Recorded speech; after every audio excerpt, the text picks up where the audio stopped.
La phrase de base est composée de deux constituants obligatoires, le sujet et le prédicat. Par exemple, dans la phrase de base suivante, Serena discute avec Iba, le sujet est Serena et le prédicat est discute avec Iba. La phrase peut aussi contenir un constituant supplémentaire, le complément de phrase. J'ai donc enrichi ma phrase de base cette fois-ci et ça donne dans l'autobus, Serena discute avec Iba. Tu vois donc que j'ai rajouté dans l'autobus qui est un complément de phrase de lieu. Nous allons maintenant différencier les classes de mots, les groupes de mots et les fonctions. D'abord, parlons des classes de mots. Il y en a 8. Les classes de mots sont divisées en classes de mots variables et invariables. Les classes de mots variables sont le nom, le déterminant, l'adjectif, le pronom et le verbe. Les classes de mots invariables sont l'adverbe, la conjonction et la préposition. Dans une phrase, tu as plusieurs mots. Donc, chaque mot a sa propre classe de mots. Autre truc, lorsque tu cherches un mot dans le dictionnaire, entre le mot et sa définition, tu as la classe de mots qui est indiquée. Pour ce qui est maintenant des groupes de mots, eh bien, ça le dit, ce sont plusieurs mots mis ensemble qui forment un groupe. Par exemple, le groupe nominal ou groupe du nom, le GN, c'est un groupe dont le noyau est le nom et il est accompagné d'autres mots. Par exemple, une jeune fille, c'est un groupe du nom. Je pourrais aussi avoir un groupe verbal, le GV. Donc, le noyau du groupe est un verbe et il est accompagné d'autres mots. Je pourrais également avoir un groupe adjectival, un groupe prépositionnel, etc. Ensuite, nous avons les fonctions. Les fonctions, par exemple, on a le sujet, le prédicat, le complément de phrase, le complément direct ou indirect du verbe, attribut du sujet, complément du nom, etc. Donc, les fonctions, je vais t'en parler davantage aujourd'hui. Les fonctions, c'est quoi? En fait, les différents groupes de mots qui forment la phrase ont tous un rôle bien particulier. On appelle cela une fonction. Précédemment, je t'ai parlé de groupes de mots, comme le groupe du verbe, le groupe du nom, le groupe de l'adjectif. Prenons par exemple le groupe du nom. Le groupe du nom, il a une fonction dans la phrase, mais c'est à nous de l'identifier en fonction de la phrase. Par exemple, le groupe du nom pourrait être un attribut du sujet. Il pourrait être un sujet, un complément du nom. C'est à nous de voir en analysant la phrase. Dans cette capsule, nous allons nous intéresser à 3 fonctions, le sujet, le prédicat et le complément de phrase. Intéressons-nous d'abord au sujet. Le sujet précise ce dont il est question dans la phrase. Il est obligatoire et ne peut pas être déplacé. Habituellement, il est placé devant le prédicat. La fonction sujet est souvent exercée par un pronom ou un groupe nominal, un GN. Comment identifier le sujet dans une phrase? Premièrement, il faut repérer et souligner le verbe conjugué dans la phrase en utilisant la technique du ne pas. Ensuite, on utilise les mots c'est qui ou ce sont qui pour encadrer le sujet et donc l'identifier. Par exemple, dans la phrase Marlon joue au soccer, le verbe conjugué est joue. Je vais vérifier avec le ne pas. Ça donnerait Marlon ne joue pas au soccer. C'est donc une phrase négative, mais elle est correctement construite. J'ai donc bien identifié mon verbe conjugué. Le verbe joue, qui vient de l'infinitif jouer. Deuxième étape, je vais encadrer mon sujet avec c'est qui et ensuite lire ma phrase avec le verbe conjugué. Donc, c'est Marlon qui joue au soccer. Marlon est donc mon sujet. Il est également possible de remplacer le sujet par un pronom. Donc, il, elle au singulier ou au pluriel, cela, etc. Ici, mon sujet, c'est Marlon, donc je dois le remplacer par il au singulier. Je vais vérifier si ça fonctionne en remplaçant Marlon avec le pronom il. Donc, il joue au soccer. Oui, ça fonctionne. Donc, si tu réussis à bien remplacer le sujet par un pronom, tu vérifies que tu as bien identifié ton sujet. Je te fais un exemple maintenant avec un sujet plus long. J'ai repris la phrase précédente et je l'ai enrichie. Marlon, élève du groupe 601, joue au soccer. Première étape, j'identifie mon verbe conjugué à l'aide du ne pas. Donc là, comme j'ai repris la phrase précédente, mais que je l'ai enrichie, le verbe, tu t'en doutes, c'est encore joue. Je vais tout de même te le prouver avec le ne pas. Marlon, élève du groupe 601, ne joue pas au soccer. Donc, la technique du ne pas me montre que c'est le verbe conjugué joue. Deuxième étape, j'identifie mon sujet avec le c'est qui. Ici, j'hésite en deux options. La première, ça donne c'est Marlon, élève du groupe 601 qui joue au soccer. Ça se dit, c'est cohérent. Ma deuxième option, je vais tout de même aller la vérifier. C'est Marlon qui, élève du groupe 601, joue au soccer.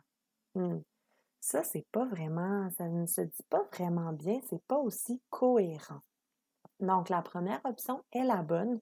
Mon sujet serait donc Marlon, élève du groupe 601. Je vais aller vérifier en le pronominalisant, en le remplaçant par un pronom. Donc, si je remplace tout ça par il, ça donne il joue au soccer. Ça fonctionne, ça me démontre que j'ai bien trouvé mon sujet. Mon sujet est donc Marlon, élève du groupe 601. Je vais te présenter maintenant deux cas particuliers. Donc, je te montre le premier. Manger des légumes est bon pour la santé. Là, tu remarques que cette phrase-là commence par un verbe à l'infinitif.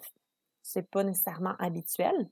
En fait, manger des légumes, c'est un groupe du verbe à l'infinitif. Je vais te montrer comment on procède. Première étape, manger des légumes est bon pour la santé. Je soupçonne que le verbe conjugué est est. Je vais vérifier avec la technique du ne pas. Donc, manger des légumes n'est pas bon pour la santé. Ma phrase est bien construite, mais attention, ce n'est pas une information qui est vraie, pour ceux qui aimeraient se vanter de ça à la maison. Deuxième étape, je vais encadrer mon sujet avec c'est qui ou ce sont qui. C'est manger des légumes qui est bon pour la santé. Une fois de plus, ma phrase est bien construite. Je vais vérifier que j'ai bien trouvé mon sujet en le remplaçant par un pronom. Ici, je ne peux pas remplacer manger des légumes par il ou elle. Mais on se rappelle que je peux aussi utiliser le pronom cela. Donc, cela est bon pour la santé. Ça fonctionne. Donc, mon sujet est bel et bien manger des légumes. Deuxième cas particulier. Au creux de cette grotte se trouve un fabuleux trésor. La difficulté ici est que le sujet est placé après le verbe conjugué. La stratégie que je te conseille de faire, c'est de reformuler la phrase de base. Lorsque je reformule, ça donne donc un fabuleux trésor se trouve au creux de cette grotte. Première étape, je trouve mon verbe conjugué. Donc, un fabuleux trésor ne se trouve pas au creux de cette grotte. Ça fonctionne. Mon verbe conjugué est donc se trouve. Deuxième étape, j'encadre mon sujet avec c'est qui ou ce sont qui. C'est un fabuleux trésor qui se trouve au creux de cette grotte. Ça se dit. Je vais aller vérifier en remplaçant un fabuleux trésor par un pronom. Je remplace ça par il se trouve au creux de cette grotte. Encore une fois, c'est cohérent. Donc, mon sujet est un fabuleux trésor et il se trouvait après le verbe conjugué dans cette phrase-ci. Passons maintenant au deuxième constituant obligatoire de la phrase de base, le prédicat. Le prédicat précise ce qui est dit à propos du sujet de la phrase. Il est obligatoire et ne peut pas être déplacé. Il est généralement placé après le sujet. La fonction prédicat est exercée par le groupe du verbe, le GV. Petit rappel, le noyau du groupe du verbe est un verbe conjugué. Ce verbe peut être seul ou accompagné d'une ou de plusieurs expansions. Comment l'identifier? Il y a 4 étapes. Premièrement, il faut repérer et souligner le verbe conjugué dans la phrase en utilisant le ne pas. Deuxièmement, il faut utiliser les mots c'est qui ou ce sont qui pour encadrer le sujet et donc identifier le sujet. Troisièmement, il s'agit d'identifier le complément de phrase ici. Je te rappelle que le complément de phrase peut se déplacer et s'effacer. Quatrièmement, le groupe de mots restant est le prédicat. Donc, lorsque tu dois trouver le prédicat, tu dois absolument identifier le sujet et le complément de phrase d'abord. Voici un exemple complet te montrant comment identifier le prédicat. En novembre, Mika et Grégory expliqueront les règles du spike ball à Gabriel. Premièrement, je veux trouver mon verbe conjugué. Je vais vérifier si le verbe expliqueront, je l'ai bien trouvé avec le truc du ne pas. Donc, en novembre, Mika et Grégory n'expliqueront pas les règles du spike ball à Gabriel. La phrase devient une phrase négative qui est correctement construite. J'ai donc bien trouvé mon verbe conjugué. Deuxième étape, c'est de trouver le sujet. Donc, en novembre, ce sont Mika et Grégory qui expliqueront les règles du spike ball à Gabriel. Et je peux remplacer Mika et Grégory par il au pluriel dans la phrase. Donc, mon sujet est bel et bien Mika et Grégory.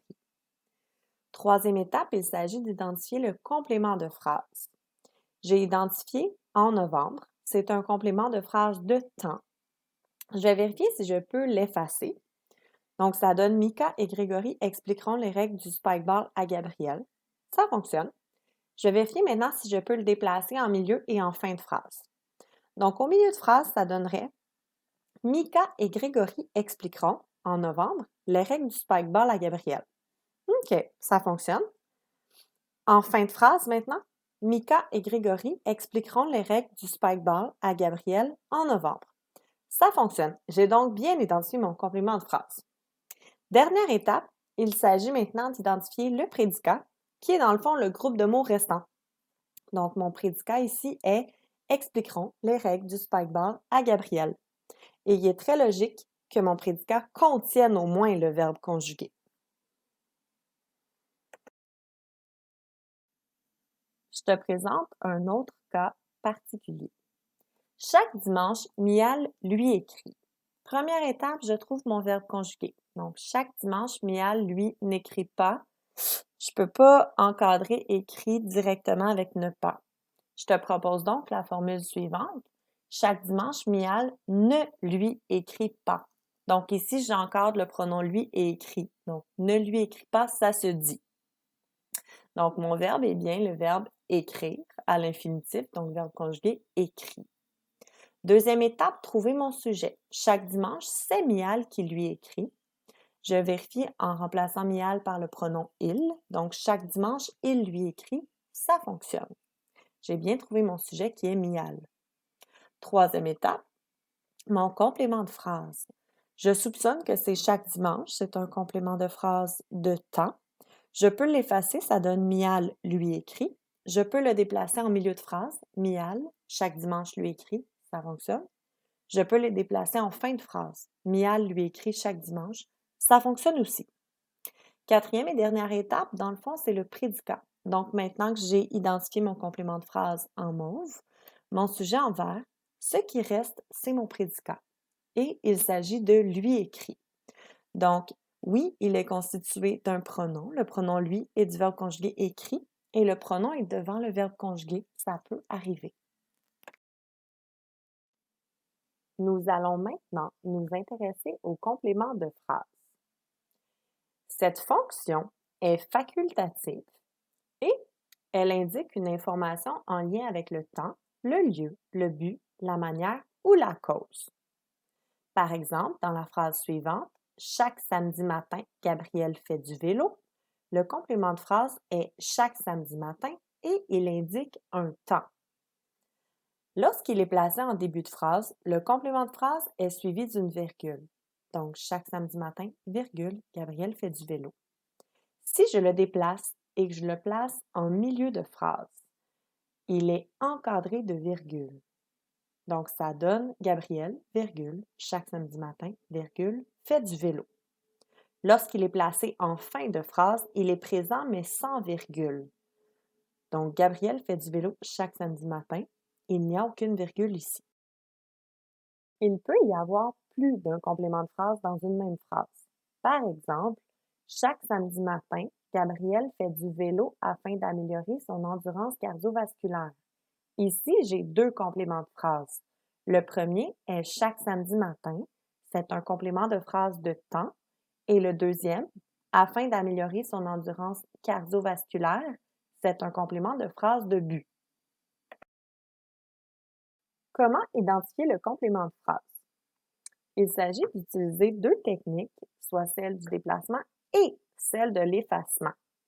Il faut absolument que les deux techniques soient utilisées et prouvées pour que tu trouves correctement le complément de phrase. Par exemple, prenons la phrase suivante. Chaque matin, Charny s'écrit la date au tableau. Premièrement, j'utilise la technique du déplacement. Je soupçonne donc que chaque matin est mon complément de phrase et je veux vérifier si je peux le déplacer au milieu de la phrase et à la toute fin. Donc, j'ai commencé par la fin. Charnis écrit la date au tableau chaque matin, ça fonctionne. Ou Charnis écrit chaque matin la date au tableau, ça se dit encore une fois. Je dois vérifier avec la technique de l'effacement pour être sûre et certaine que j'ai bien trouvé mon complément de phrase. Donc, je l'efface, je l'enlève. Charnis écrit la date au tableau. Ma phrase se dit toujours et elle est correcte au niveau de la syntaxe. J'ai donc bien identifié mon complément de phrase ici. Il s'agit de chaque matin et il indique un temps.